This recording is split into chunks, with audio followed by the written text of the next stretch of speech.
Uki. Don't look into his eyes. It's good advice. Because the deepest darkness dwells in his eyes.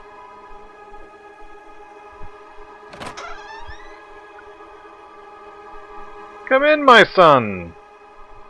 You think you could hide these books from me? They are just classic literature books, Father. Socrates and Aristotle. Silence! Instruments of falsehood, Yu Ming. Fallacies, coming from the snake. Now, son, get on your knees and raise your arms. Apologize to the Lord. Pray to the Lord. Malleum Inse? It's Latin. Malleum Inse. Evil in itself. Strange eye-shaped symbol.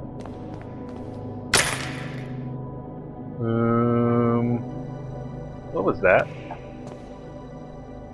A strange eye-shaped symbol. Eye of the bird. What does this mean? There are birds flying into the windows, killing themselves. There are a lot of crosses.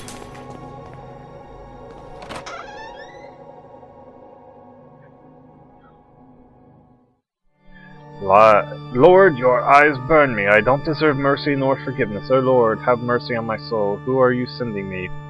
Is death to whom you are handing me over? Has my hourglass already run out of sand? Father Ernest? Ernest! It's been many years since I last heard that name, since... Oh, I see. Father, I'm here to be able to remember. You have to help me, I beg you. Please, entreaties, petitions, praying, torment, exemption, pastimes bring us just more misfortune and pain. Father Ernest, I was one of your students. One of my old students, you say? It's only the Lord who teaches us. We all must follow his ordinances and disciplines. Get closer, son. Come pray next to me.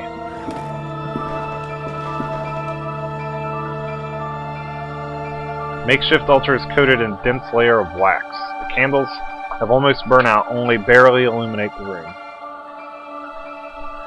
A creepy image of Christ crucified. Inexplicably, it has dark cloth covering its head.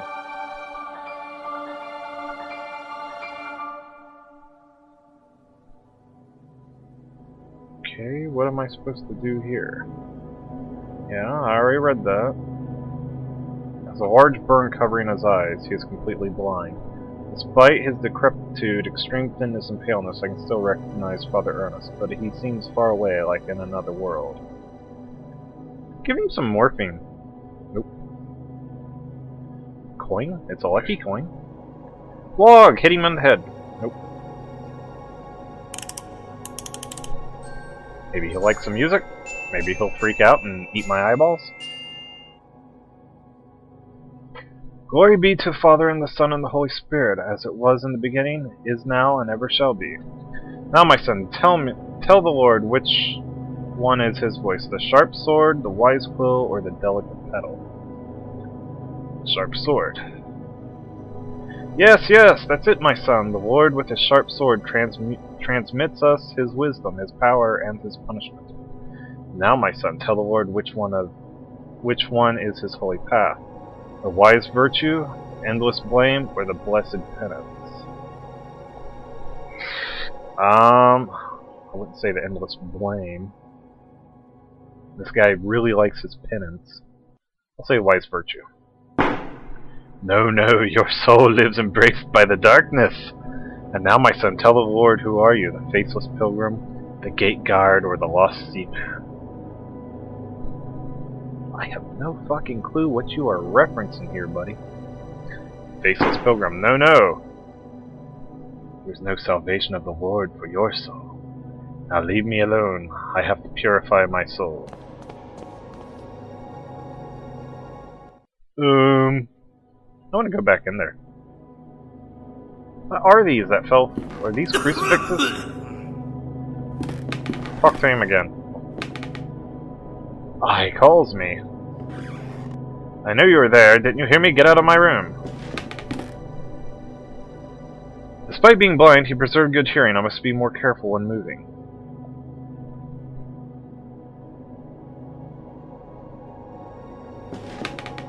Old razor blade stained with blood. Grab it. Now leave. Okay, so now I got something I can cut the tapestry with.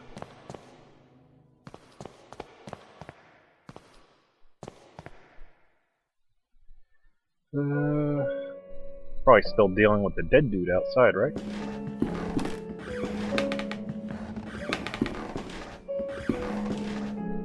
Razor blade.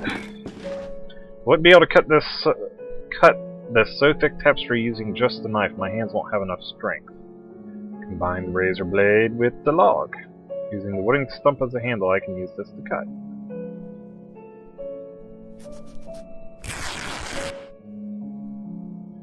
Okay.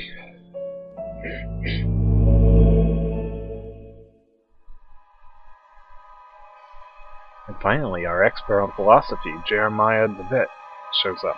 Where were you, my friend? We've been looking for you. Well, as I was saying, tonight is the perfect moment for our next meeting, but I suspect that someone outside our group is secretly surveilling us. Paranoid much? Who is it, Anthony? My dear friends, it's Professor Glynn. You mean Father Ernest? Certainly, no doubt about it. Therefore, dear colleagues, I have decided to change the venue for tonight's meeting. Have you noticed the lounge behind the small door of the dining room? I have believed convenient to borrow the key for our necessities. You already know, at 12 o'clock you'll find that door open, and I'll be inside the lounge. That's it, my dearest colleagues. Videt ne quisquiat. Creepy much. Okay, let's look over here. Remember that in this furniture we used to keep some of our personal belongings. Now it is empty. I didn't click on it again. I'm trying to gain the wall. Looking for things that I can look at. Explore, or... okay. Walls are complete disarray. I could probably punch through it if I tried. We'll try! You're no fun. Remember this bed where I used to sleep when I was a student here. A dusty mirror. What is this over here? There's something on the floor right there.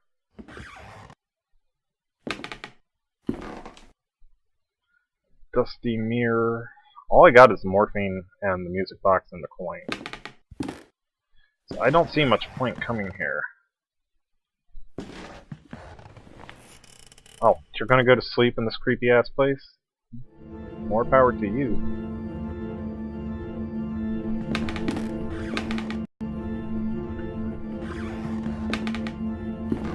Grab a candle. Going through the bush, Mr. Rabbit ran into Mr. Wolf, Mr. Vulture, and Miss Snake, who were having a heated argument. Okay, wait a minute. Was there a note back here near this candle too? Yeah, there is. Mr. Rabbit was jumping through the forest in a warm spring afternoon. Okay.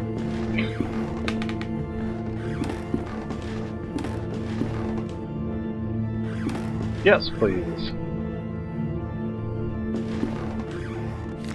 Mr. Rabbit, curious, asked him, Dearest, why are you arguing in this beautiful and cheerful spring afternoon?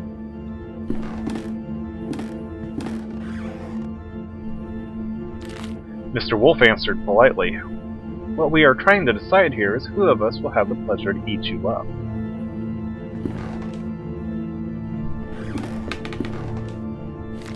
Mr. Rabbit, really scared, said, But I don't want to be eaten, I want to live. Tough shit, Mr. Rabbit.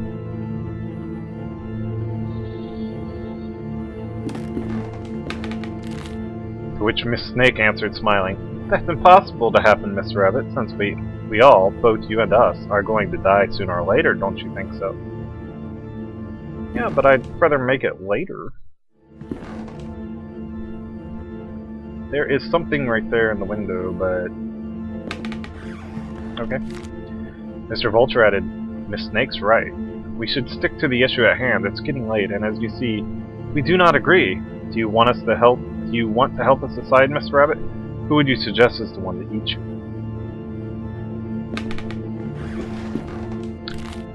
After thinking about it for a while, Mr. Rabbit came up with an idea and carefully said, I have it. Why not organize a race? The first one who arrives to the forest clearing will have the privilege to eat me.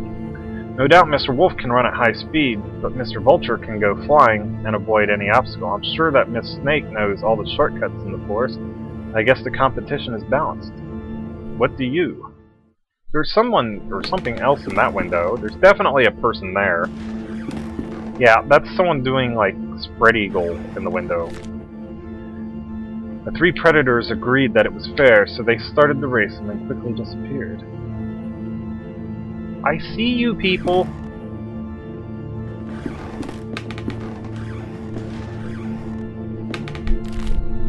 Mr. Rabbit, happy to trick them, started running at high speed in the opposite direction of the predators, who eager to prove their worth, didn't realize the trick.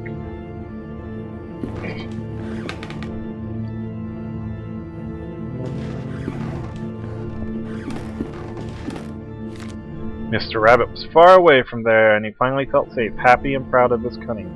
But suddenly there was loud banging. The earth shook, frightened birds flew, and everything went dark. The end. Hi, Mr. Rabbit! And family? Are you friendly? You don't look friendly. I'm just coming over here. An impossible love. There's something I kept for myself for a long time. And that thing is, I love you. I have always loved you. That's the corpse that fell out of the coffin outside. Since the first time I saw you, since the first time I felt your frozen hands. Each time I move away from you, I miss your glassy, empty, dead eyes. Necrophilia at its finest. I miss your rough hair, your grayish skin, your stench. But our love just can't be. It's an impossible love.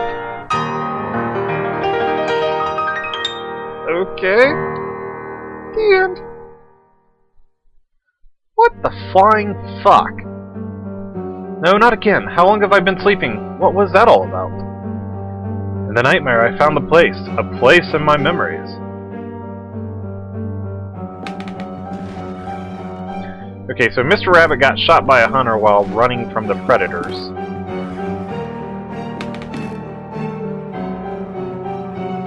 I like the change in the music. It's a little more dramatic. Something must be getting ready to transpire.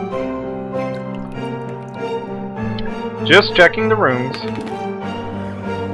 I still have morphine if I want it. I wonder if I can use the morphine on myself.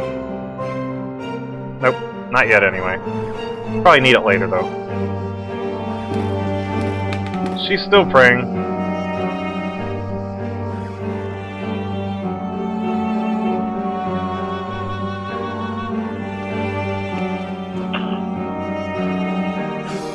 Okay, see if the patient ever showed up. I'm not seeing any evidence of the patient.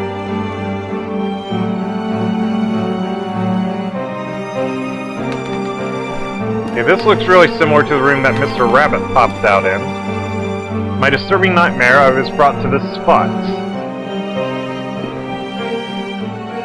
It's a trap door I saw in my nightmare. From here sprouts a horrible stench. There's something down there. There are dead bodies everywhere. Did you see it? Did you see it? It was just there, just in front of me. He was screaming. Is that dude dead? He shakes uncontrollably, his body racked with pain, and there's only one way to end his suffering. Yeah, let's give him morphine. Seems like a waste, though.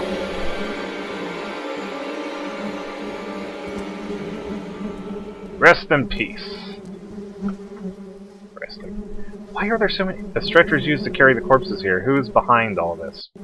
It'd be my guess, Mr. Baldwin. He must have been dead at least a week, still bearing an expression of horror. Yeah, I can't go any further that way. Decayed corpse of a young woman. It seems as if she has been devoured by an animal. Okay. And I'm still down here?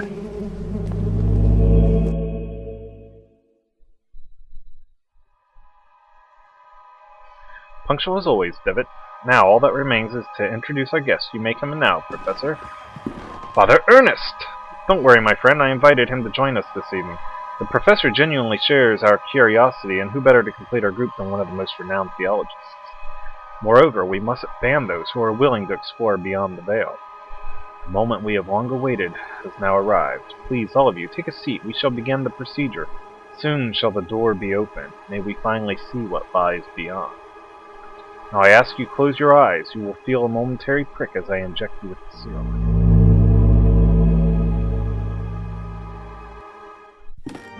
Okay.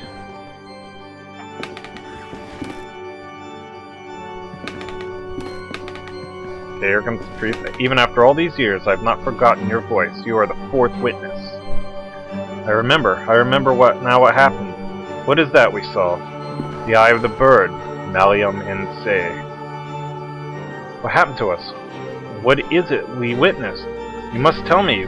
You must make me understand what my mind cannot fathom. It was our curiosity that damned us. We opened that which we should not be opened. In doing so, we shorn the veil that separated our world from his. In seeking vision, we were ourselves seen by the eye of the bird. The eye of the bird saw us, it remembers us, it looks for us, it calls us from its darkest nest, from its its bad lair. All these years I have attempted to return to it, but I have no strength left. These poor wretched creatures are too fragile, they lack the sight to return.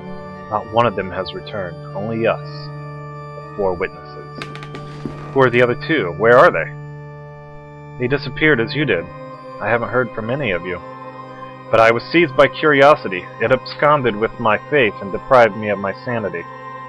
Oh Lord, forgive me, I have sinned. Nothing remains. All that is left is surrender. Surrender to him. Gravely we have sinned, and now our only absolution is to burn. Burn in the flames. No, thank you. Now. In. Say. Yeah, he's dead.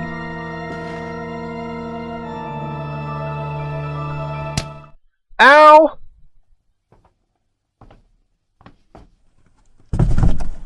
Fucker just walked in and hit me with a hammer. What the fuck did I do to him? This shit got intense pretty quickly, too. He's nailing me into a coffin. I know what he's doing. I know that sound. I'm gonna go all Kill Bill on his ass and punch my way out. Now I'm being buried.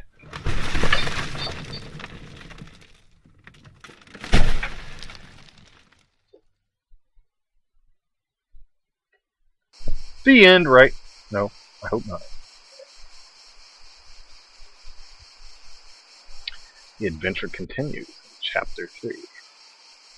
Nun's Drawers, description by Jared. Monsieur's Altar, description by Ben. Hall painting, description by Michael. Backyard tree, description by Marius. Okay, you guys can read those. This episode took forever.